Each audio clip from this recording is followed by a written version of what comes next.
Good afternoon everyone. आज हम लोग अशोक के बारे में डिस्कस करेंगे। अशोक द ग्रेट कैसे बना, आखिर ये डिग्री मिलती कहाँ थी, क्योंकि उस समय तो यूनिवर्सिटीज़ भी नहीं हुआ करती थी। तो हिस्टोरियंस ने अशोक को द ग्रेट की डिग्री क्यों दी। अशोक का अगर हम रूलिंग टाइम देखेंगे,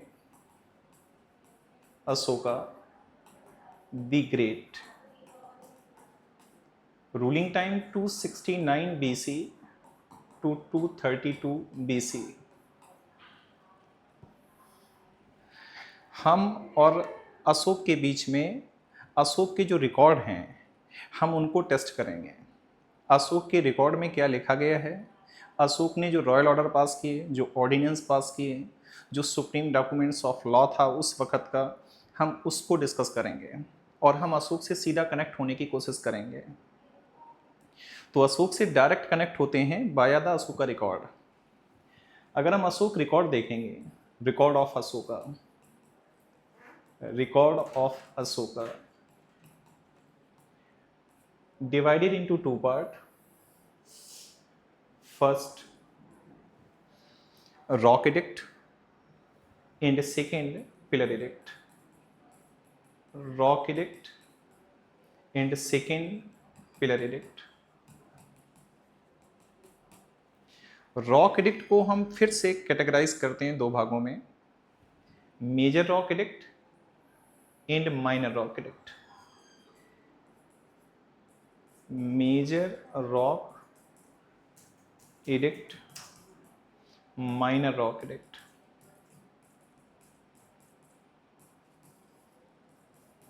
राइट, मेजर रॉक एडिक्ट 14 मिले हैं, फाउंड फ्रॉम 8 डिफरेंट प्लेसेस। तो मेजर रॉक एडिक्ट नंबर में कितने हैं? 14 मेजर रॉक एडिक्ट हैं। जब भी हम मेजर और माइनर शब्द का प्रयोग कर रहे हैं तो major rock edict and minor rock edict का मतलब है रॉक के साइज से कोई लेना देना नहीं है, इसका कंटेंट से लेना देना है। माने अगर कंटेंट रॉक एडिक्ट पर ज़्यादा होगा तो फिर उसको मेजर रॉक एडिक्ट में हम कैटेगराइज कर दे रहे हैं, और अगर कंटेंट कम है तो माइनर रॉक एडिक्ट। तो major and minor rock edict depend upon the size of content, not depend upon the size of rock. तो how many major rock edict? 14 found from 8 different places. 14 major rock edict found from 8 different places. 14 rock edict का मतलब है 14 message, 1 2 3 4 dot dot dot dot 11 12 13 14। 14 message found from 8 different places. इसका मतलब अगर किसी एक places के आपने 14 मैसेज पढ़ लिए हैं तो फिर वही कॉपी है अदर 7 प्लेसेस पे। राइट, तो मेजर रॉक एडिक्ट का मतलब है 14 rock edict found from 8 different places. Right, इनको अगर हम देखना चाहें तो देखिए 8 डिफरेंट प्लेसेस। फर्स्ट, कालसी, कहाँ पड़ेगा? उत्तराखंड। सेकेंड, धौली, कहाँ पड़ेगा? ओडिशा। राइट, आल्सो जौगढ़, ये भी ओडिशा में पड़ेगा, उस वक्त कलिंगा। एरेगुडी का अगर हम देखेंगे तो आंध्र प्रदेश में जाएगा। सोपारा, महाराष्ट्र। गिरनार अगर हम देखेंगे तो ये गुजरात, और मानसेरा और शहबाजगढ़ी, इन दोनों की लोकेशन पाकिस्तान। राइट, ये 8 डिफरेंट प्लेसेस हो गए हैं, 2 3 4 5 6 7 एंड 8। तो 14 major rock edict found from 8 different places. किसी एक प्लेसेस पे अगर आपने 14 रॉक एडिक्ट पढ़ लिए, 14 मैसेज पढ़ लिए, तो इसका मतलब ये हुआ कि उसी की कॉपी अदर प्लेसेस में है। राइट, इसी तरह से अगर हम देखेंगे माइनर रॉक एडिक्ट कितने हैं, तो माइनर रॉक एडिक्ट नंबर में 1 या 2। तो मैसेज 1 एक या दो मैसेज है, और फाउंड फ्रॉम 14 डिफरेंट प्लेसेस, तो ये डिफरेंट प्लेसेस की बात हो रही है, और ये 1 2 मैसेज हैं। तो यहाँ पर मैसेज का साइज छोटा है इसलिए माइनर है, यहाँ पर मैसेज का साइज बड़ा है इसलिए मेजर है। राइट, ध्यान देने की बात है, जैसे यहाँ 14 रॉक एडिक्ट आपको 8 डिफरेंट प्लेसेस से मिले हैं तो सभी जगह कॉमन मैसेज हैं, लेकिन यहां पर देखने की बात यह होगी कि ये डिफरेंट डिफरेंट मैसेज हैं डिफरेंट डिफरेंट प्लेस पर, राइट। तो यहां डिफरेंट डिफरेंट मैसेज हैं और यहां कॉमन मैसेज है। इसी तरह से अगर हम देखेंगे तो पिलर एडिक्ट, इसको भी हम कैटेगराइज कर सकते हैं। तो pillar edict categorize into first major pillar edict and minor pillar edict, right. तो यहां मेजर पिलर एडिक्ट कितने हैं? 7। कितने प्लेसेस से मिले हैं? Found from 6 different places.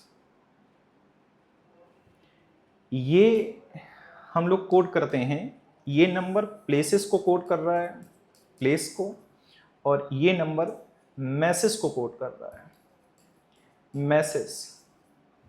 Total number of message 7।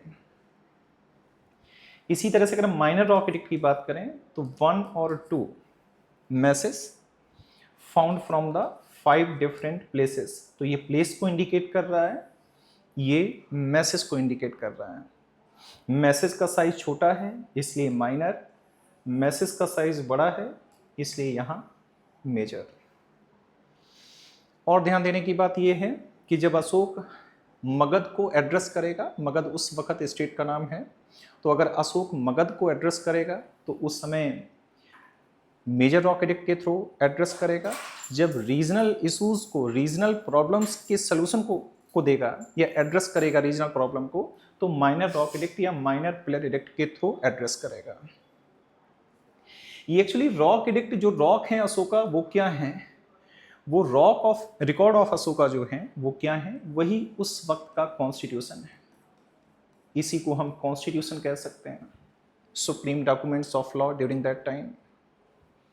यही हम कह सकते हैं इसको क्या? Supreme documents of law. Every citizen or people of Magad must be follows these rules and regulations. This is called ordinance also, rules, regulations, right? तो record of Ashoka अगर हम देखेंगे तो हमारे पास ये हैं। हमने मेजर रॉक एडिक्ट और माइनर रॉक एडिक्ट को डायग्राम में दिखाया है, मैप में दिखाया है। ये हमारे पास मेजर रॉक एडिक्ट हैं और ये हमारे पास मेजर पिलर एडिक्ट हैं, 1, 2, 3, 4, 5 एंड 6। एक सबसे बड़ी प्रॉब्लम ये हुई कि सबसे पहले इन रिकॉर्ड को जिसने खोजा उसका नाम था टिपिन थैलर, 1750 में खोजा। बट प्रॉब्लम ये थी कि ब्राह्मी स्क्रिप्ट को पढ़ा नहीं जा सकता था। ये जिस लैंग्वेज में लिखे गए थे, जो लैंग्वेज थी वो प्राकृत थी, स्क्रिप्ट ब्राह्मी थी, राइट। तो इसको this script still now not deciphered. तो क्या हुआ? James Prinsep first time in record को जिसने पढ़ा उसका नाम था जेम्स प्रिंसिप, राइट। यानी कि जो हमारे पास ब्राह्मी स्क्रिप्ट है उसको फर्स्ट टाइम अगर किसी ने पढ़ा है तो उसका नाम है जेम्स प्रिंसिप। बट एक सबसे बड़ी प्रॉब्लम ये आ रही थी कि ये रिकॉर्ड अशोका के हैं, ये कैसे पता चलेगा? क्योंकि सभी रिकॉर्ड में एक टाइटल का इस्तेमाल किया जा रहा था, देवानाम पिय और पियदस्सी। अब क्वेश्चन ये है कि ये पियदस्सी और देवानाम पिय है कौन? तो हम देखेंगे ये टाइटल थी, और टाइटल, इस तरह की टाइटल कई किंग्स ने अडॉप्ट करी थी। जैसे अगर हम देखेंगे तो कुषाण रूलर्स ने भी देवानाम पिय टाइटल अडॉप्ट की थी, श्रीलंकन किंग ने भी देवानाम पिय टाइटल अडॉप्ट की थी। तो हमारी इस प्रॉब्लम का सलूशन हमें मिला 1914 में। क्या मिला? कि एक हमें ऐसा रिकॉर्ड मिला मास्की में। यहां अगर हम देखेंगे तो माइनर रॉक एडिक्ट में ये मास्की आ जाता है, गुज्जर आ जाता है, उदयगोलम आ जाता है।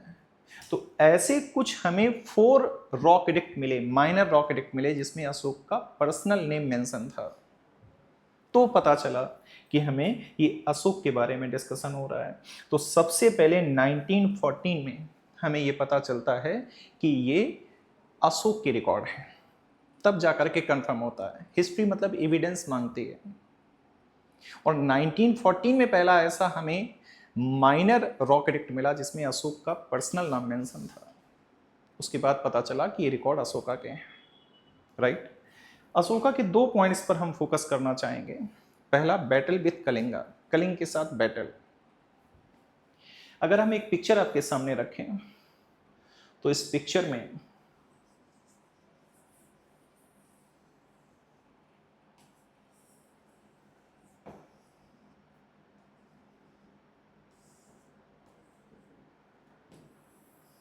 पाकिस्तान, अफगानिस्तान, इस पिक्चर में अगर हम देखेंगे तो ये पार्ट कलिंगा था, कलिंगा। ये साउथ के छोटे से स्टेट भी यहाँ पर थे, जैसे फर्स्ट चोला साउथ में, सेकेंड स्टेट यहाँ पे था पांड्या, थर्ड स्टेट यहाँ पे था केरल पुत्र, फोर्थ स्टेट यहाँ पे था, फोर्थ स्टेट यहाँ था स्कॉलर सतीय पुत्र, राइट। और साउथ में यहाँ पर था सिलोन श्रीलंका। और इसके बाद ये जो पूरा एम्पायर अगर आप देख रहे हैं, ये अशोका का एम्पायर है, अशोका।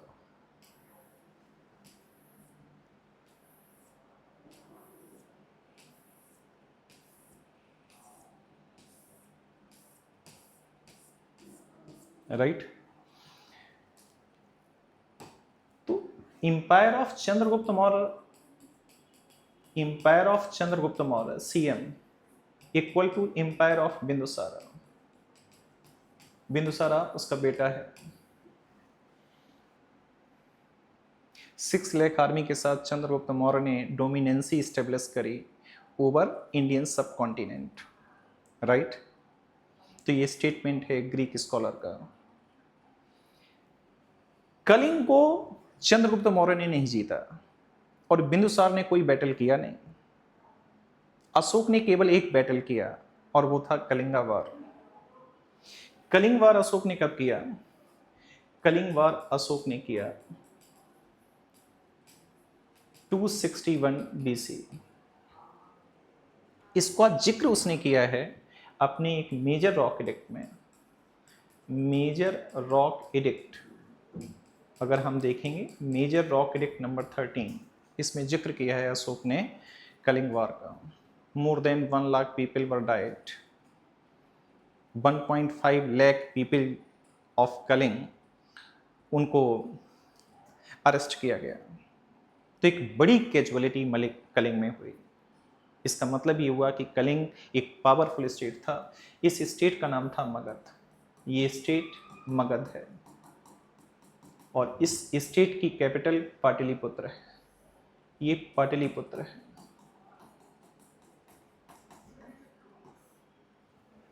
राइट। ये स्टेट कलिंग है। कलिंग वॉर किया है अशोक ने और इसको मेंशन किया है अशोक ने अपने 13th रॉक एडिक्ट में। अगर 13th रॉक एडिक्ट में अशोक ने इसका जिक्र नहीं किया होता तो हम लोगों को ये पता नहीं चलता, कोई और सोर्स नहीं है मेरे पास ये बताने के लिए कि कलिंग वार भी हुआ था। और अशोक ने कलिंग को मगध एम्पायर के साथ मर्जर कर लिया। कलिंग और कलिंग की जनता का मर्जर हुआ मगध के साथ। और फिर अशोक ने क्या किया कि अशोक ने लॉन्च की धम्म पॉलिसी। अब अशोक ने लॉन्च की धम्म पॉलिसी। उसने कहा वो भीरी घोष को प्राथमिकता नहीं देगा, वो प्रायोरिटी भीरी घोष को नहीं देगा, धम्म घोष को देगा। भीरी घोष का मतलब है कॉन्क्वेस्ट थ्रू वॉर, नहीं देगा। अब वो देगा धम्म घोष को। धम्म घोष का मतलब ये हुआ कल्चरल कॉन्क्वेस्ट पर फोकस करेगा। उसका हार्ट चेंज हो गया है। मैं आपसे कह रहा हूं ये हार्ट चेंज नहीं हुआ है अशोका का। आप इमेजिन करिए कि इधर आप देखेंगे हिंदुकस माउंटेन, हिमालय माउंटेन, यहाँ उसके फ्रेंड हैं, यहाँ फ्रेंड हैं। एक पावरफुल स्टेट को अब मर्जर हो गया है, कहाँ? मगध में। अब इंटायर जो कंपोजिशन था, स्ट्रक्चर था एम्पायर का, वो कंप्लीट हो गया है। साउथ के स्टेट छोटे छोटे हैं, ये अशोक के सामने क्या ही करेंगे। तो अशोक की जो धम्म पॉलिसी लॉन्च हो रही है अब, वो Dhamma policy demand of the time है, क्योंकि इतने बड़े एम्पायर को रूल करने के दो ही तरीके हैं, दो ही मेथड हैं। इतने बड़े एम्पायर को रूल करने के दो ही मेथड हैं। आप through the policy of militarism आप पूरे एम्पायर का सैन्यीकरण कर दें, एक तरीका तो ये है, और दूसरा तरीका है कि उनको इमोशनल बॉन्डिंग उनमें ला दें, उनको इमोशनली कनेक्ट कर दें। द ग्रेट बनने का मतलब है कि आपके सामने जो चैलेंजेस थे, उन चैलेंजेस को आपने कैसे फेस किया, how to handle the problems, how to handle the situation, how to handle the challenges. आपने चैलेंजेस को किस तरह से फेस किया, उनका सलूशन कैसे निकाला, इस पर डिपेंड करता है कि हिस्टोरियन आपको देते हैं द ग्रेट की डिग्री। तो यहां पर इतने बड़े एम्पायर को डील करने के लिए अशोक ने एक पॉलिसी लॉन्च की, वो पॉलिसी है धम्म पॉलिसी। धम्म पॉलिसी क्या है? तो कलिंग मगध एम्पायर के साथ उसका इंटीग्रेशन हो गया है, राइट। उसके बाद अशोक का हार्ट चेंज हुआ है, जैसा कि बौद्ध टेक्स्ट कहते हैं। उसने बौद्धिज्म अडॉप्ट कर लिया है, पहले वो सैविज्म का फॉलोवर था, अब उसने बुद्धिज्म को फॉलो कर लिया और एक पॉलिसी लॉन्च की, Dhamma policy. After the victory of Kalinga, Ashoka launch policy Dhamma. Dhamma policy क्या है? अपासिन्वे बहुज्ञाने दया दानी सची साची माधवी साधवेचा। ये पॉलिसी का मतलब ये हुआ, इस पॉलिसी के जो मेजर पिलर हैं वो क्या हैं? Respect of parents and educators, second donations of Brahmans and Shramans, truthfulness, non violence, pity, kindness and good words. एक एलिगेशन अशोक पर यह लगाया जाता है कि अशोक ने जो धम्म की पॉलिसी है वो बौद्ध धर्म की कॉपी है, लेकिन अशोक पर यह एलिगेशन लगाना ठीक नहीं है। उस समय भी रिलीजियस टेंशंस थी, जैसे आज रिलीजियस टेंशन है हिंदू वर्सेस मुस्लिम, ऐसी सोसाइटी में ये टेंशन देखने को मिलती है। उस वक्त की भी टेंशन थी, ब्राह्मण, बौद्धिज्म, जैनिज्म, आजीवक, इन सभी सेक्ट के बीच में सोशल टेंशंस थी। और इतने बड़े एम्पायर पर रूल करना है तो करना क्या है कि एक ऐसा स्टेटमेंट, एक ऐसा प्रिंसिपल बना दिया जाए कि उस प्रिंसिपल पर किसी भी धर्म के लोगों को चलने में कोई दिक्कत ना हो। तो एक्चुअली अशोक पर ये एलिगेशन लगाना कि अशोक की धम्म पॉलिसी बौद्ध रिलीजन की एक कॉपी है, ये गलत है। सभी अच्छे अच्छे विचार हर धर्म में मिलते हैं आपको, तो ये अशोक की धम्म पॉलिसी में भी मिलेंगे, right. What is the meaning of अपा सिन में? मिनिमम सिन, कम से कम पाप करिए, कम से कम पाप करिए, बहुत यानी बहुत सारे अच्छे काम करिए, दया होना चाहिए, कंपेशन, दान, राइट, सची साची माधवे साधवे च। This is the philosophy of Ashoka, Dhamma philosophy. Dhamma philosophy के थ्रू क्या किया अशोक ने? धम्म पॉलिसी लॉन्च करने से हुआ क्या? एवरी सिटीजन और people of Magadh now follow the policy of Dhamma. अगर कोई धम्म पॉलिसी को वायलेट करता है तो उसका वायलेशन क्या होगा? वो violation punishable by the state होगा। अब अगर हम देखेंगे तो धम्म पॉलिसी क्यों लॉन्च की? Why Ashoka started Dhamma? First important point, to achieve political objectives. What is the political objectives? Rule over the entire subcontinent, rule over the entire Indian subcontinent by the method of Dhamma policy, right? तो क्या है? Political objective को fulfil किया। Social stress जो Brahmins के बीच में, बौद्ध के बीच में, जैन के बीच, आजीवक, एटीसी, सोशल स्ट्रेस को रिड्यूस किया, क्योंकि ये तो आपको सभी को मानना पड़ेगा। अब ये आज के वक्त अगर आप देखें कि ये सनातन की फिलॉसफी है, ये सनातन में भी मिलेगा, ये इस्लाम में भी मिलेगा, बौद्धिज्म में भी मिलेगा, जैनिज्म में भी मिलेगा, क्रिश्चियनिटी में भी मिलेगा। Collection of all goods things, इसको तो सभी को फॉलो करना पड़ेगा। आज भी स्टेट अगर हम देखेंगे तो 4 धाम यात्रा कराता है, स्टेट अगर हम देखेंगे तो हज सब्सिडी देता है, कैलाश मानसरोवर यात्रा कराता है। तो ये जितनी भी अच्छी बातों का कलेक्शन है वो सब का सब किस में है? धम्मा में। नेक्स्ट क्या है, क्या due to change of heart Ashok का हृदय बदल गया, युद्ध में जो लोग मारे गए, लैक ऑफ द पीपल, है ना, मारे गए, बहुत सारे लोग जो है वो क्या है बंदी बना लिए गए, तो इससे अशोक का जो दिल है वो हार्ट चेंज हो गया। और next point, due to influence of Buddhism he adopted the policy of Dhamma and introduced the policy of Dhamma and established the control over all Indian subcontinent by the method of policy of Dhamma. Thank you so much.